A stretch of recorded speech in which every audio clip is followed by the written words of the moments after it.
Hello, I'm here with a little pre-episode request. It is that time of year again. It is British Podcast Award season, and therefore I am asking you if you feel so inclined to vote for Real Life Ghost Stories in the Listener's Choice Award for this year's British Podcast Awards. In order to do this, you need to go to britishpodcastawards.com/voting. And it's really simple and easy to do. It takes about 30 seconds. You just type in the podcast. They will send you a verification email. And it's very important that you click the link in the email that you receive to verify your vote. And look, here's the thing. Real Life Ghost Stories has done really well in the last couple of years in the Listener's Choice for both the Irish Podcast Awards and the British Podcast Awards. And that's all on you guys.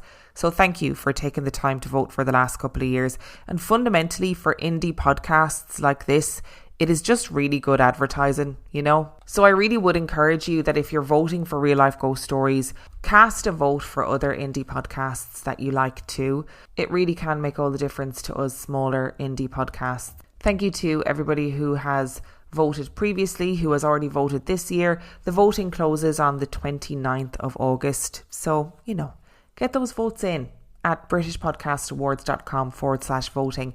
Thank you. Enjoy the episode. Millions of people have lost weight with personalized plans from Noom. Like Evan, who can't stand salads and still lost 50 pounds. Salads generally for most people are the easy button, right? For me, that wasn't an option.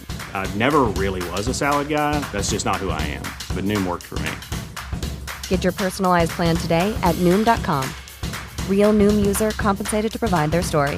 In 4 weeks, the typical Noom user can expect to lose 1 to 2 pounds per week. Individual results may vary.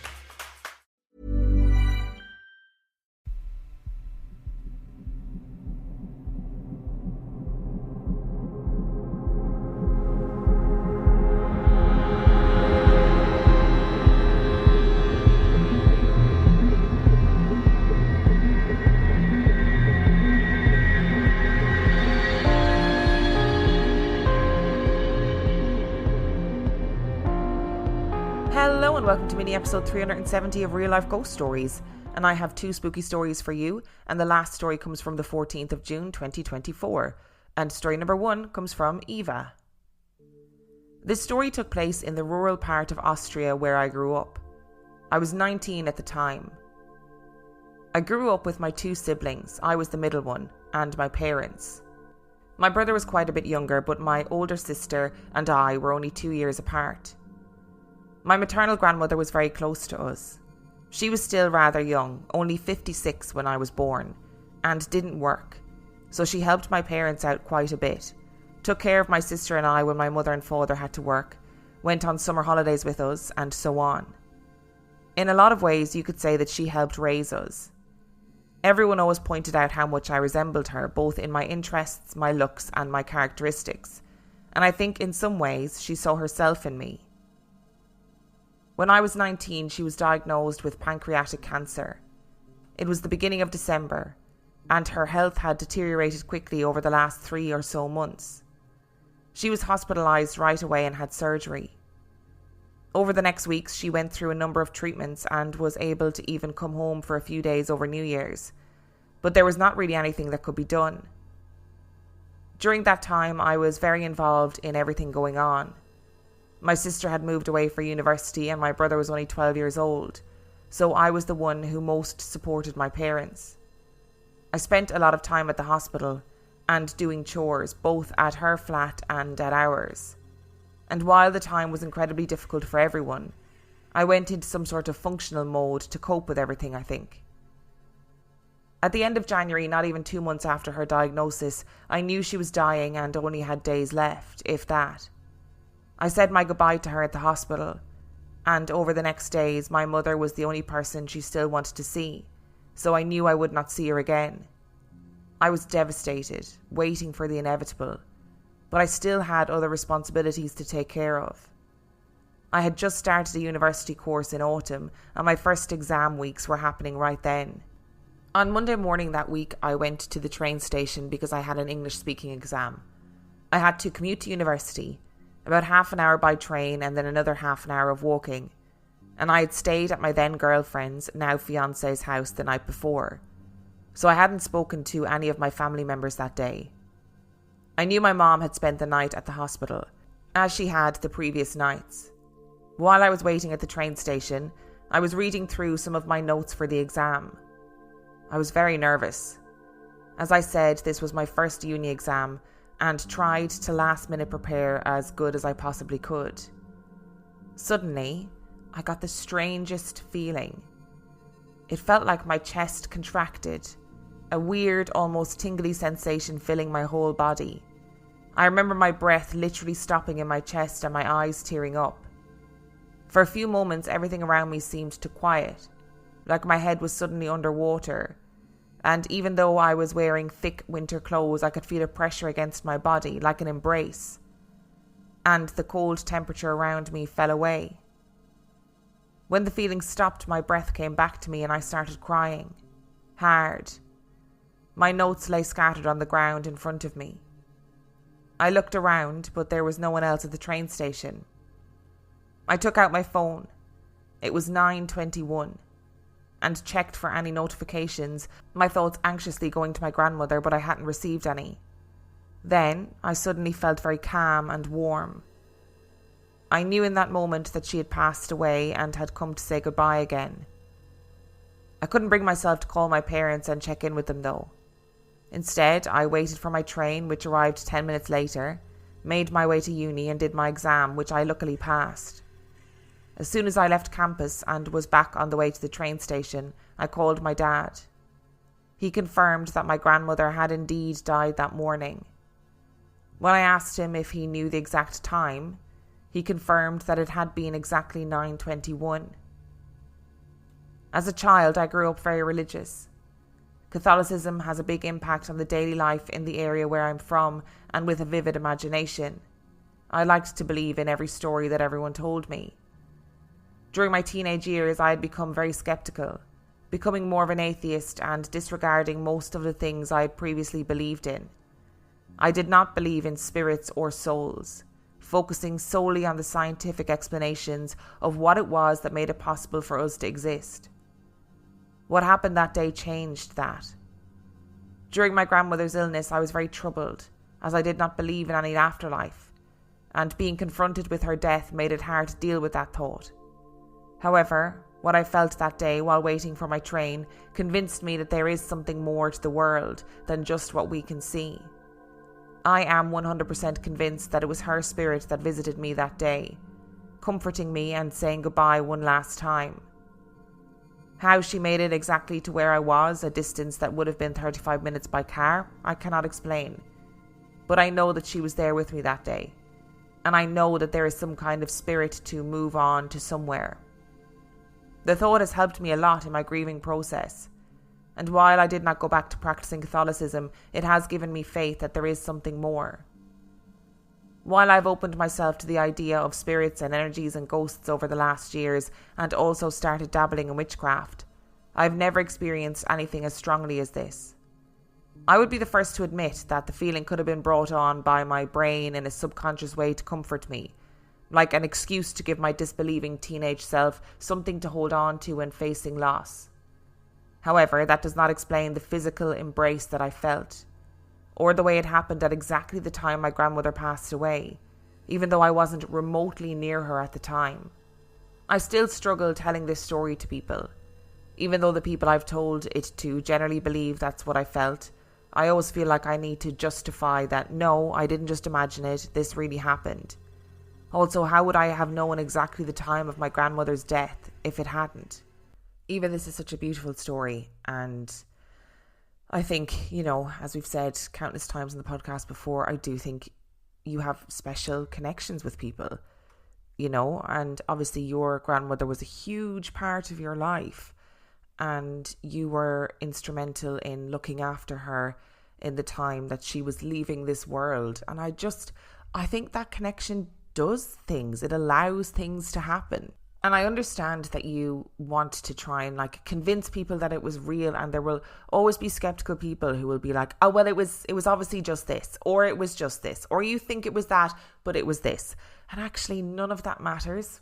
None of what other people think about your story matters, because what matters is that in that moment of your grandmother's death, she found a way to get to you and give you a hug, let you know that it was her time and to say goodbye. And I think that's what's important more so than anything else.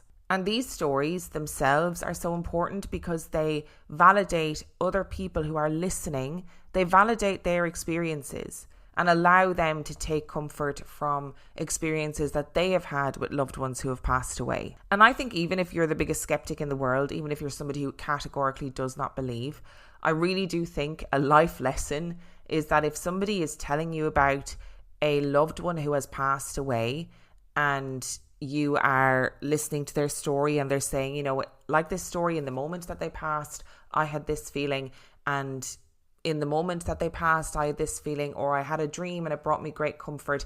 There is nothing to be gained from trying to delegitimize that person's story. Nothing to be gained. And I really do think, Eva, how would you have known the time?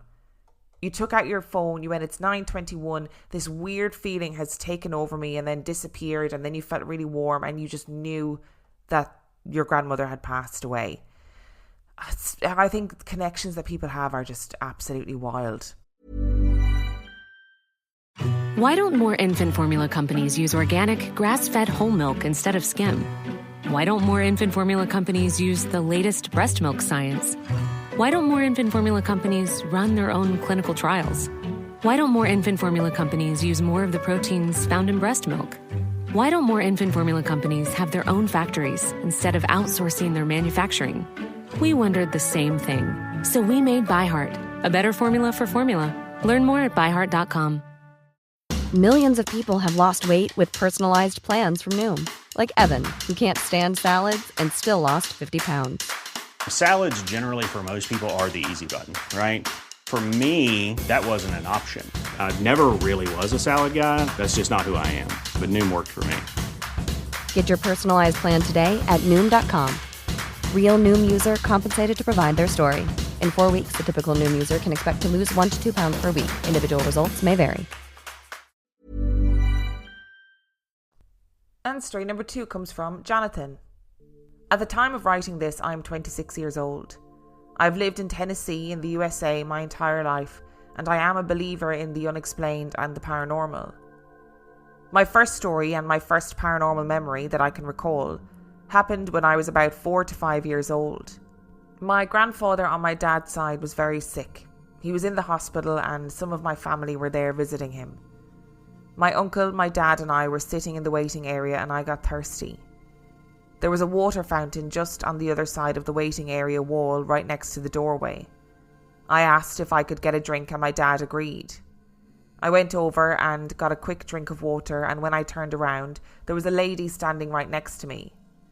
She certainly hadn't been there a couple of seconds prior when I walked up to the fountain. She was an old lady with grey, wavyish hair that was about ear length. She was wearing an older nightgown-like dress and had a cane.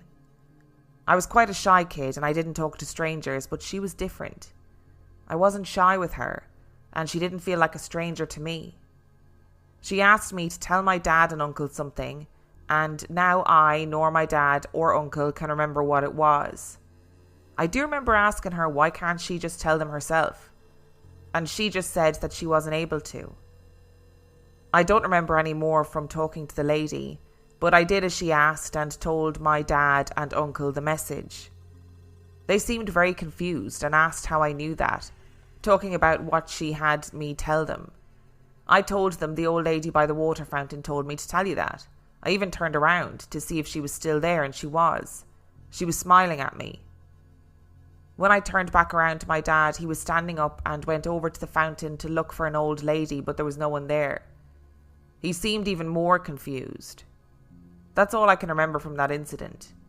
People would probably debunk it as some old person that my grandfather knew, but it doesn't explain how she popped up out of nowhere while I was at the fountain. I also don't know how she left so fast when my dad stood up to go and look for her when she had been there seconds before when I turned to look at her. She had a cane and couldn't possibly have run away before my dad got to the doorway. Yes, he should have drop-kicked me down the stairs that day, but he didn't. As a kid, I would also see what I called white shadow people, when I would walk into dark and pitch black rooms. In hindsight, it was more like a sort of hazy mist type thing. I would walk into the room and they would kind of fade away quickly. It didn't happen everywhere though.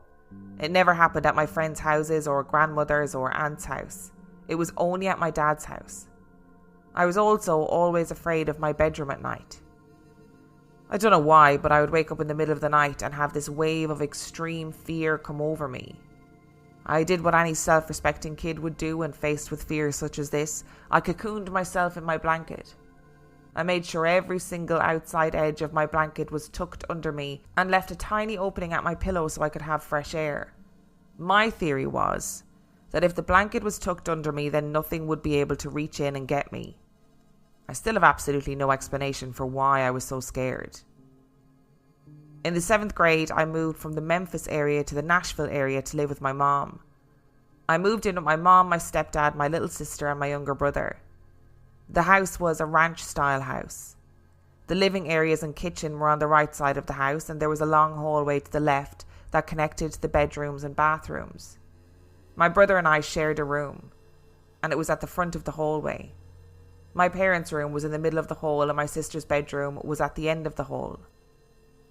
One night, my brother and sister were spending the weekend with other relatives, and it was just me and my parents at home on a Friday night. I fell asleep with the bedroom door open, and I woke up at around 12 a.m. We had a night light in the hall, so we could all see if we got up at night. I was lying in bed looking at the hallway ceiling, just thinking. That's when I saw it. The silhouette of a person's head on the ceiling, heading down the hallway to the other rooms.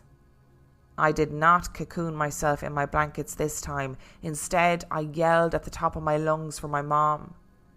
She came running into the room and I told her exactly what I saw, and she tried to dissuade me and tell me that it was likely just a bug crawling on the nightlight.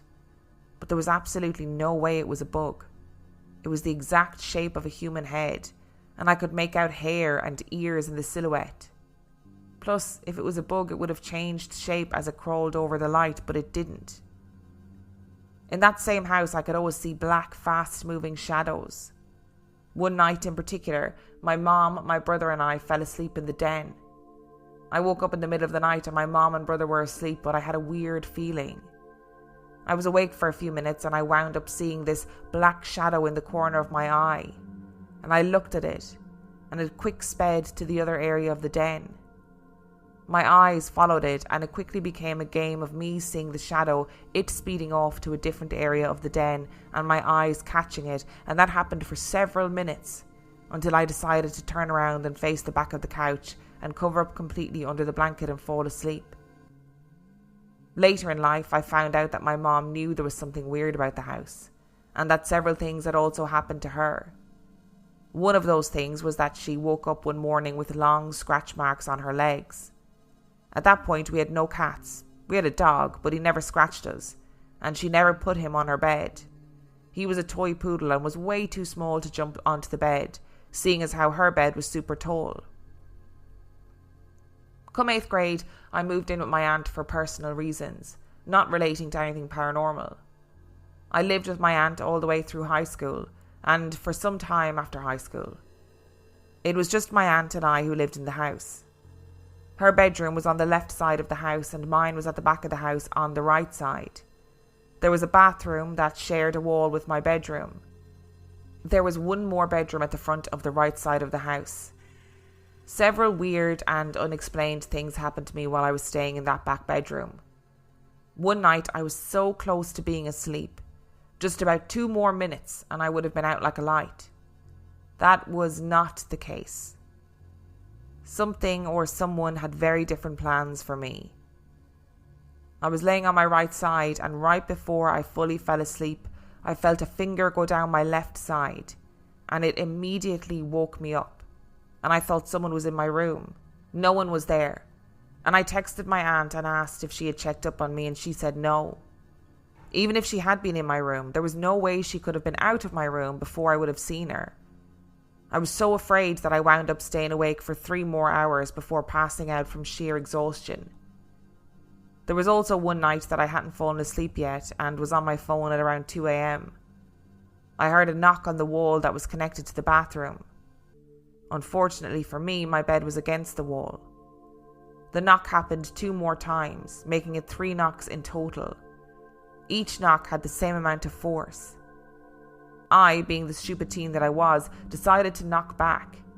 I did 2 quick knocks, and whatever it was mimicked my knocks right back to me. It used the same force that I did for my 2 knocks, and it absolutely scared the crap out of me. I loudly asked my aunt if she was in the bathroom, and there was no answer. I then called her cell phone and she answered, sounding like I had just woken her up. I asked her if she was just in the bathroom and she told me no, that she was asleep. She came into my room a minute later to check on me and I told her what happened, and she said it was probably my uncle because he liked to play jokes on people. I love my uncle even though he passed away when I was a kid. I wanted to think that it was him, but I wasn't sure. My mind kept going back to that little house goblin-like creature from the Spiderwick Chronicles movie that travelled through the house between the walls. If you don't know what I'm talking about, you should look it up. That movie low-key creeped me out. Other things that would happen in the room would be my bed shaking gently, and a couple of other times I would wake up and see myself sleeping on the bed, and then about a minute later I would wake up and be laying on my bed. Once when I was about 5 years old and living with my dad, I came to visit my mom and aunt and walked into the back room, and my aunt had 2 life-size standing dolls. The kind that the eyes would close when you lay the doll down and stayed open while it was standing up. I'd looked at one of the dolls and the doll winked at me. It was a full-on wink. Only one eye shut and reopened while it was standing.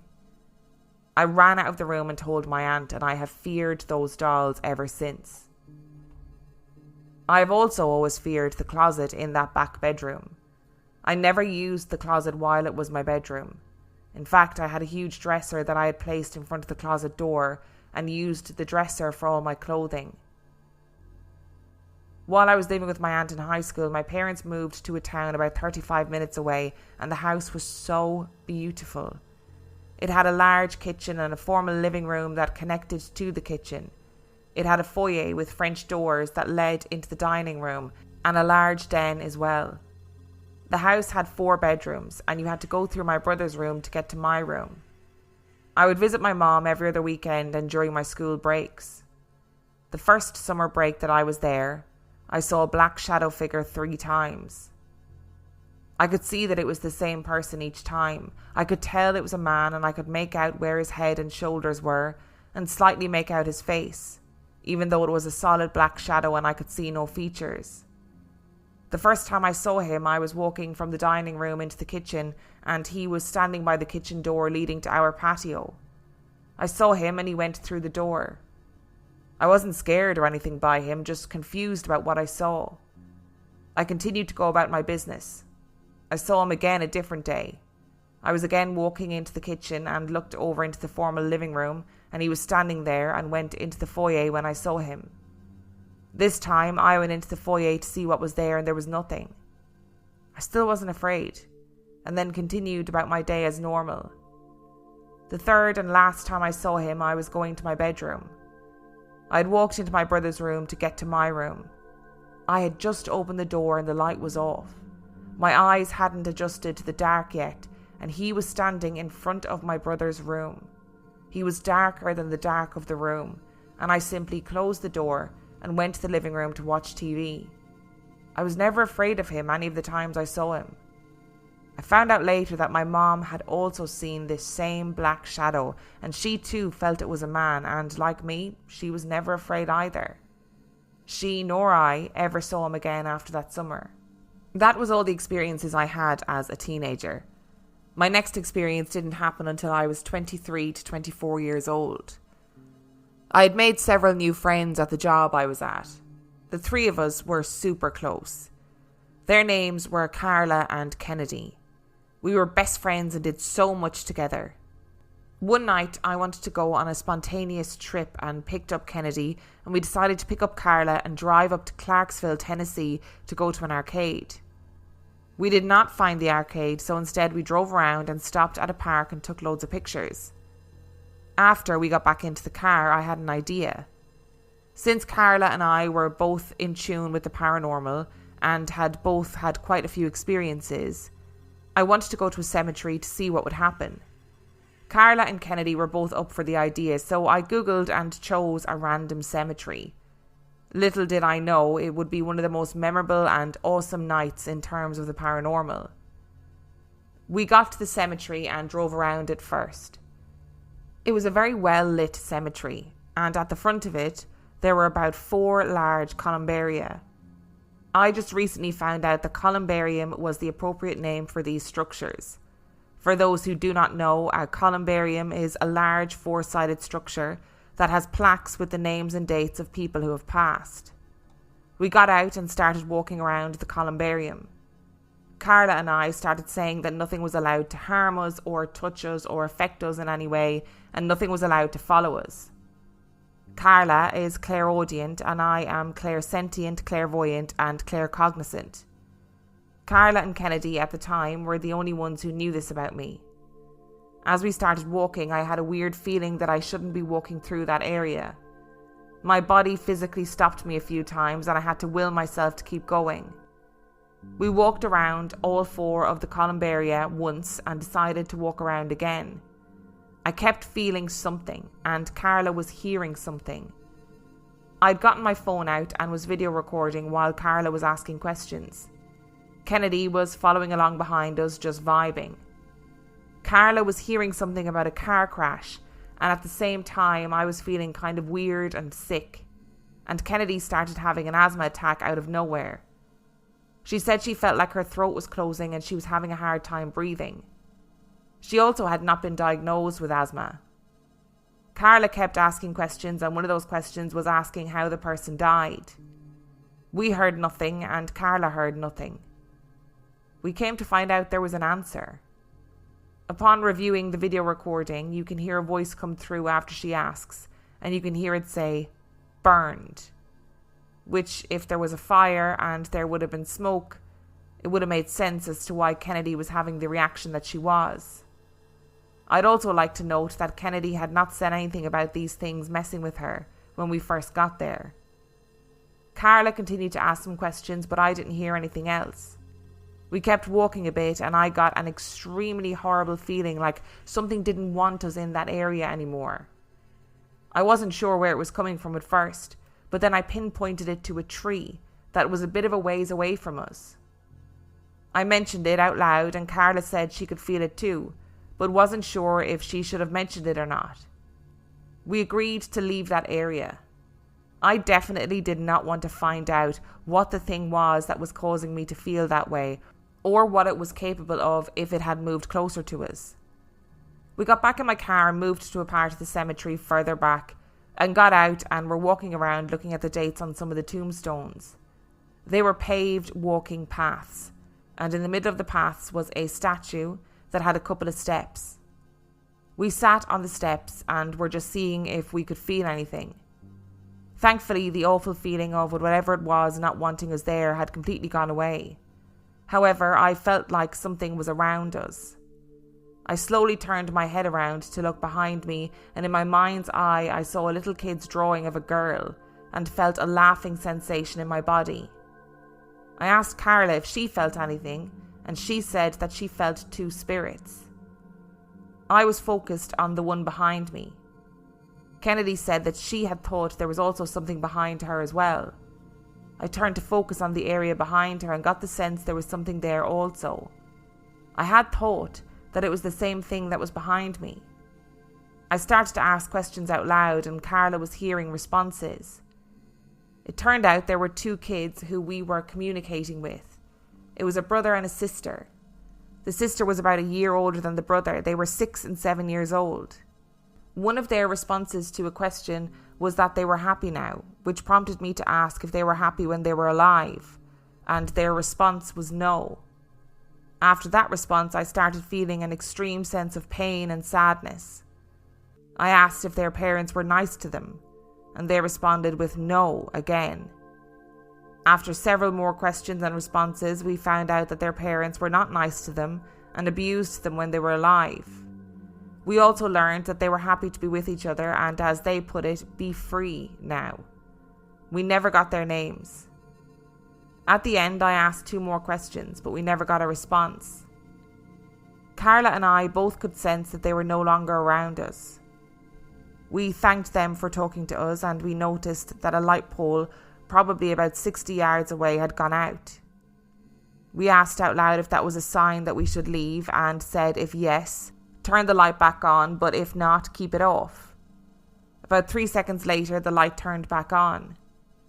We double-checked by asking if we for sure needed to leave to turn the light back off and on again. Almost as soon as we finished asking, the light turned off and then came back on. We followed this up with the same question once more, and just like before, the light turned off and came back on. We once again said thank you out loud and reaffirmed that nothing was allowed to follow us home, attach to us, harm us, or touch us or affect us in any way. We then went back to my car and we left. Nothing weird happened to any of us after that. This is my most favourite experience by far.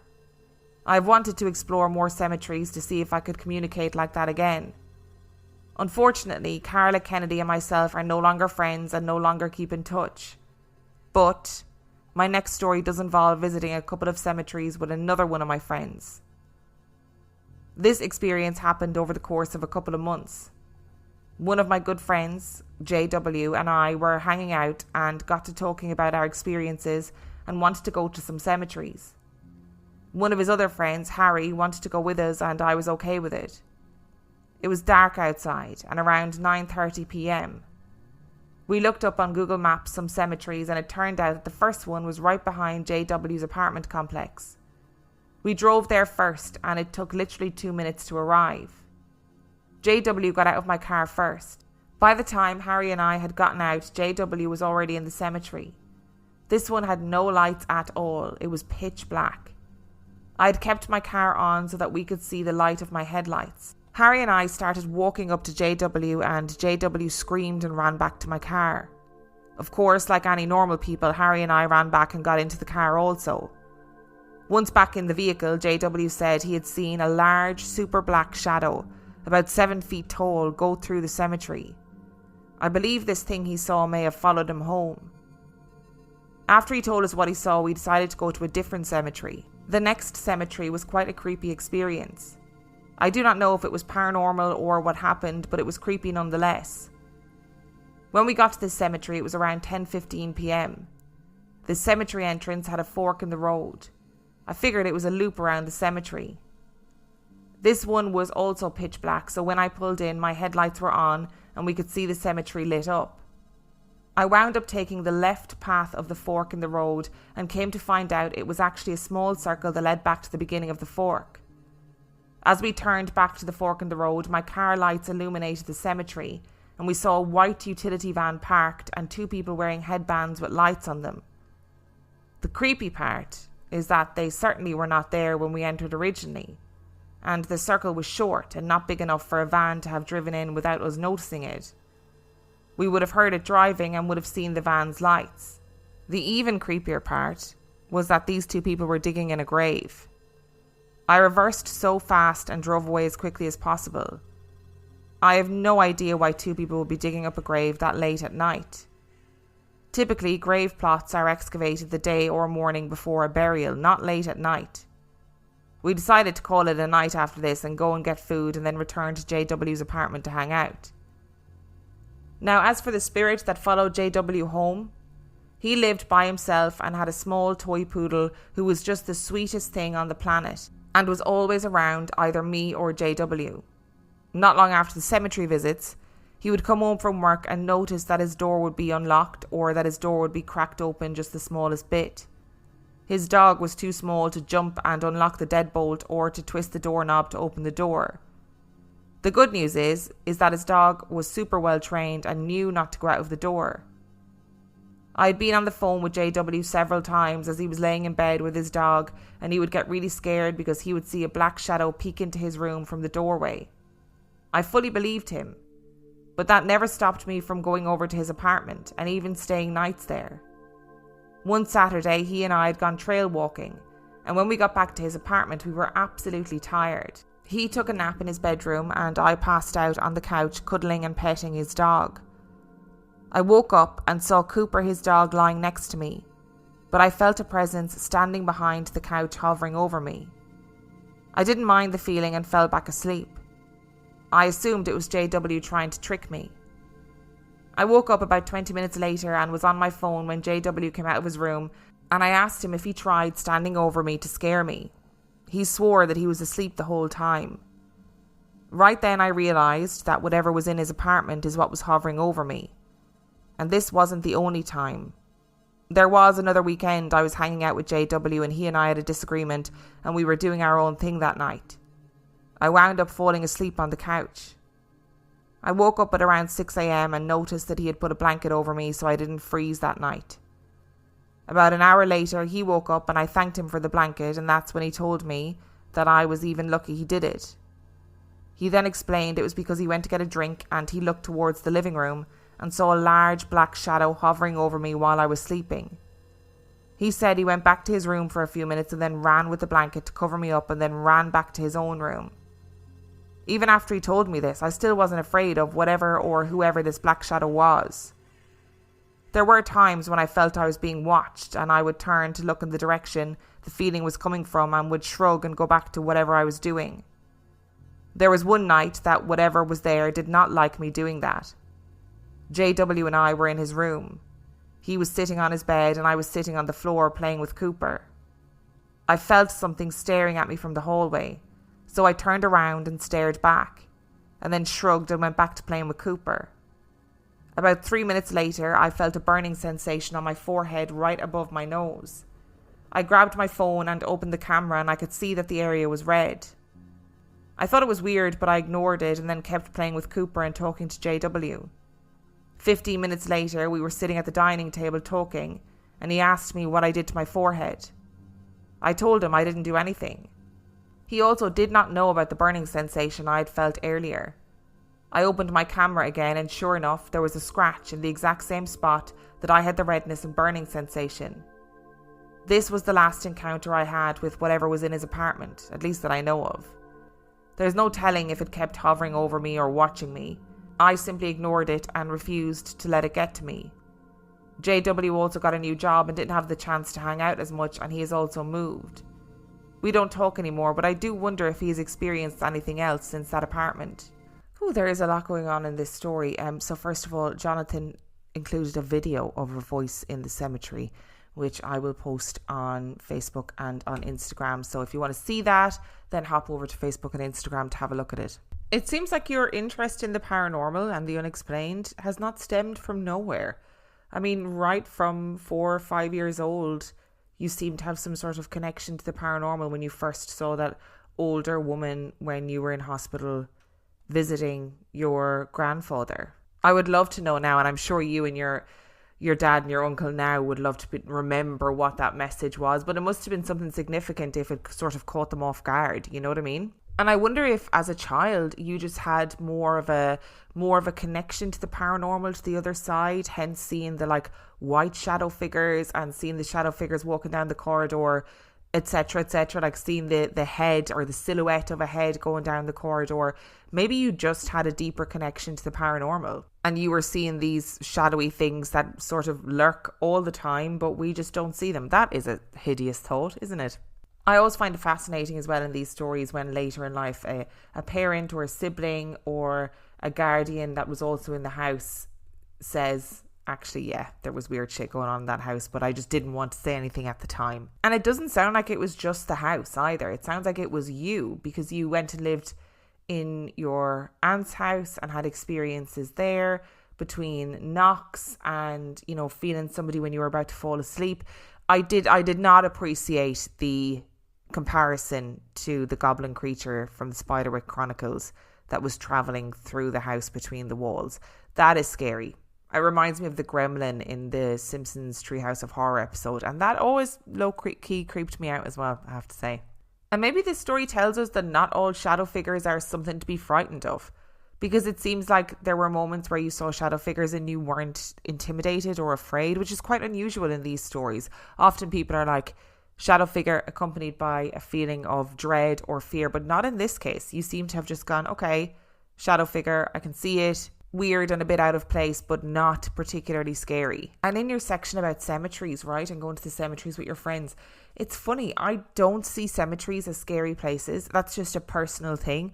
Like, I could be in a cemetery at nighttime, I think, and not get spooked. Obviously, I have no attachment to the paranormal, as in, I don't have any abilities, so I'm not sensing things when they're there. I'm not having those feelings of dread or whatever. So maybe that's why I'm not freaked out by cemeteries. And here's my thought, right, with the second part of your cemetery story with your friend JW.